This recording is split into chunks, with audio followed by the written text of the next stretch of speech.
gives me great pleasure now to bring on board the Steel Secretary of India, Mr. Sandeep Poundrik, to talk about the impact of the new duty, how things would change for the Indian industry per se, and at a time when everybody is saying tariff, how is India prepared for the new world? Sir, so nice to have you back on ET Now. Thank you for joining us. Thank you for calling me. Thank you. We had the interview slotted at 10 o'clock, but you've managed to accommodate this 10 minutes early. Really appreciate that. Yeah, that's fine. Thank you. Finally, duties are at play. How do you see the new duty structure which has been announced by the government? How will that change life for Indian steel sector, companies and the consumer? So, the present status is that safeguard duties have been recommended by the Director General of Trade Remedies. They have not been implemented yet. They are under consideration of the government. So that's the present day status on duties. As you know that 12% duties have been recommended by DGTR, and then certain caps have been suggested so that the price does not go too high. So I think the DGTR recommendation seems to be fairly balanced. While he has tried to give a competitive price to the domestic steel industry, he has also tried to ensure that the price of steel, which is a raw material for many downstream industries, does not go above a specific band of price. So I think that's a good recommendation, and it's under consideration of the government, and it should give a lot of support to the domestic industry, because what they were saying that low cost and low quality maybe steel is being imported from certain countries. That will if this duty is stopped, if this duty is implemented, that will probably reduce or stop. Sort of timeline or anticipation and expectation as to when the approval could come in on the safeguard duty? I can't give you any specific timeline. As you know, it's prerogative of the government, and multiple ministry consultations are involved in this. So it's Steel Ministry, then Commerce Ministry, Finance Ministry. So I really can't give you a specific timeline. Whether it'll happen in Q1 of the fiscal or second half of the year, but completely understand. The other question, sir, that everyone's asking is whether this 12% safeguard duty is going to be enough for the sector to absorb the global shocks. Yeah, so if you actually see the price trajectory in the steel for last 1 year, HR coil is normally the price for flat products. This is the base price normally which is seen. The prices came down significantly over last 1 year as compared to what they were in March 24. But in last 1 month or 2 months, the prices have shown some stabilization even before the safeguard duty was recommended by the DGTR.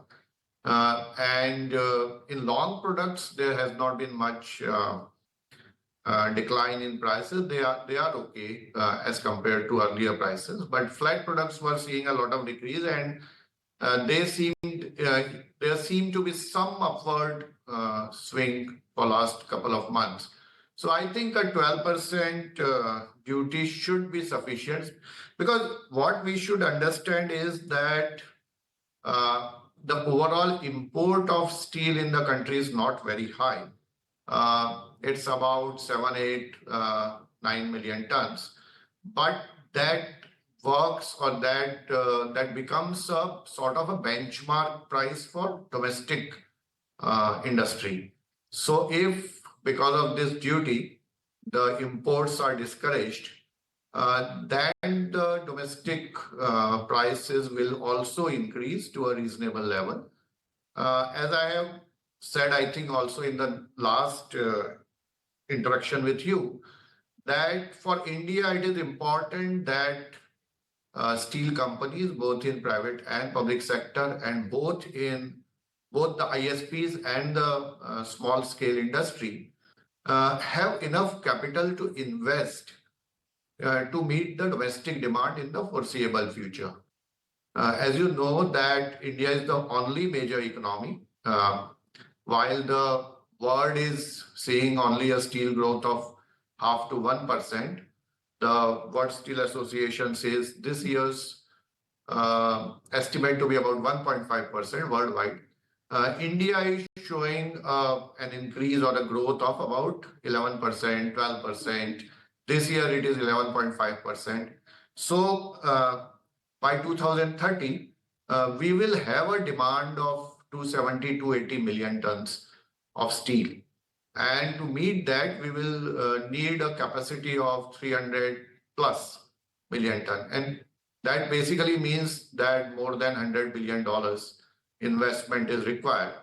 So I think that's an important point for prices to be kept at a reasonable level, because if the steel industry does not have the margin and the capital to invest, then in the long run, we may become dependent on import.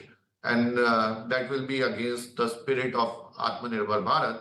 So that's why it is important that steel industry gets a remunerative price, though they will have to remain competitive at the international level. Okay, sir, now tariffs are at play. We are talking about the safeguard duty coming in, where there were these different factors which were at play. There was a World Trade Organization, everybody had to follow certain mandates. But in today's time, when tariffs are just getting imposed, reciprocal tariffs are getting imposed, how do you see the dynamics of the steel sector changing in the light of what the US administration is trying to do? How do you see that changing? See, one thing which I'm talking only about steel sector, one thing which we should note is that the 25% duty on steel, it was there earlier also, that it's not a new thing which has been imposed. The only thing which has changed recently is that the waivers which were being given under a bilateral agreement between India and US, they have been withdrawn. So the duty was there, same duty of 25%. Now, if we see the volume of steel trade between India and US, that's not a very significant quantity. Last year, that is 23-24, the volume was less than 100,000 tons. This year it is about 137,000 tons. So it's hovering around 100,000, 150,000 tons, which is a very low quantity as compared to India's production of roughly 150 million tons. At the same time, the import from US is very low as 25-30,000 tons. So I don't see much impact of US duties, which are not new, on Indian steel sector. And anyway, I think Indian consumption growth in itself is enough for Indian steel industry to grow at a very fast pace. And what we are seeing is that if you actually see the announced plans by ISPs, from 104 million tons of capacity, the integrated steel producers, what they have announced plans for up to 2030 to go above 200. So they are doubling their capacity. Same time, small scale industries are also increasing. So that shows that the steel sector also is very optimistic about India's growth in steel sector, and the market is showing the same thing what we are anticipating. Okay, I'll come from tariffs and the duty to India. Now, steel sector historically has always grown in and around the nominal GDP, plus or minus 2%. If India's GDP is growing at 6 to 6.5%, nominal GDP is 10%, when do you think steel sector will align with its historical averages? Right now, steel sector is not growing in line with the nominal GDP. Next 3 years, do you think Indian steel sector will grow in and around India's nominal GDP? I think you're right. If we take the 10 years average growth of GDP and steel sector growth, that has been, as you said, the steel sector has been growing at about 1.5% more than the GDP. But if you see the recent growth in steel sector, that has been much more than the GDP. Now, certain studies say, and that's a very interesting point, that when the per capita consumption of steel in countries go above 100 kgs, then the steel sector growth becomes much higher than what it used to be. As you know that we have crossed 100 kgs in this financial year. We were 97 till last year. So we have crossed 100 kgs, and that basically means that the elasticity between GDP growth rate and steel sector, which as we were seeing was about 1.1, 1.2. In my expectation, it will go much more than that, and maybe 1.5. It should remain between 1.5 and 2. So that basically means that steel sector will grow much higher than the GDP, and that's also because of the government's push on the infrastructure. So if you see this year budget, also 11.5 lakh crores have been announced in the budget by the finance minister for infrastructure. Now, government is also giving funds to states for a 50-year loan period to invest in infrastructure. Then there is 1 lakh crore urban challenge fund. So all these funds and money available from government side also, in addition to private sector growth, will basically mean that steel sector should grow higher than its historical average so far. The spirit of my question, steel industry in India is a non-critical sector. It is a sector where one would say that government is calling it non-critical, so the energies and the interest may not be there. They just want to keep the sector alive.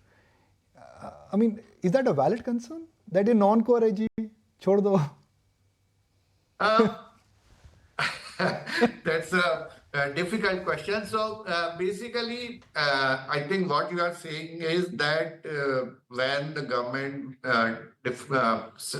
made sectors for disinvestment, steel was put in the non-strategic sector as far as the disinvestment is concerned. But I don't think this means that steel is not an important sector. That was for the purpose of disinvestment. Now, that basically means that government really does not emphasize too much on having government control on the sector. And as you know that the steel sector in India is primarily now its ownership is with the private sector, be it ISPs or be it secondary steel. But that does not reduce or decrease the importance of the steel sector in the overall national growth. Because as you know that steel is backbone of all the industry, infrastructure, everything. So steel remains an important sector for the country. Whether it is controlled by the PSUs or private sector is not that important. Good morning, this is Shailus joining the conversation. I just wanted to divert your attention to SAIL, given the fact that the capex outlay for SAIL is now being hiked actually to about 7,500 crore rupees for the current fiscal year. I wanted to understand about the details of that and how will the capex look for SAIL at least in the next financial year, because we're just coming to an end of FY25. So as you know that SAIL has announced the plans to go from its present capacity of about 20 million tons to 35 million tons by 2030. They are working on it, and that will mean basically an investment requirement of $15 billion, roughly 120,000 or 130,000 lakh crores, 1,000 crores. So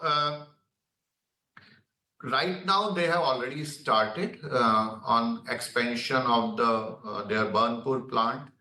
From its present capacity, they are adding 4 million tons of capacity.